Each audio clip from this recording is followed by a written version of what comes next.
Jenderal Sudirman lahir di Purbalingga 24 Januari 1916. Ia berasal dari keluarga biasa dengan ayah yang bernama Karsit Kartawiraji dan ibu yang bernama Siem. Karena permasalahan ekonomi, Sudirman kecil diasuh oleh pamannya yang merupakan seorang priyayi bernama Raden Cokro Sunaryo. Setelah diadopsi, Sudirman diberi gelar kebangsawanan Jawa dan namanya diubah menjadi Raden Sudirman. Semasa hidupnya, Jenderal Sudirman dikenal rajin dan aktif. Ia mulai mengenyam pendidikan di Hollandse Inland Sea School pada tahun 1923.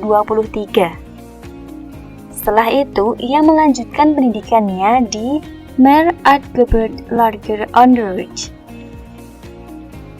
Sudirman kemudian pindah sekolah ke perguruan Parama Wiwowo Tomo hingga tamat pada tahun 1935, hingga akhirnya melanjutkan pendidikannya di sekolah guru atau Kwek School yang diselenggarakan oleh salah satu organisasi di Surakarta. Namun, pendidikannya terhenti pada tahun 1936. Ia pun kembali ke Cilacap dan menjadi guru di sebuah sekolah dasar. Ketika Jepang menguasai Indonesia pada tahun 1942, sekolah tempat Sudirman mengajar ditutup dan dialihfungsikan menjadi pos militer. Saat itu, Sudirman yang dipandang sebagai tokoh masyarakat diminta untuk memimpin sebuah tim di Cilacap dalam menghadapi serangan Jepang.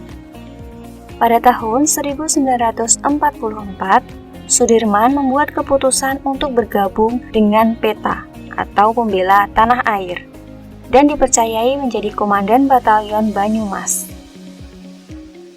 Saat menjadi seorang komandan, beliau dengan rekan prajurit lainnya melancarkan sebuah pemberontakan.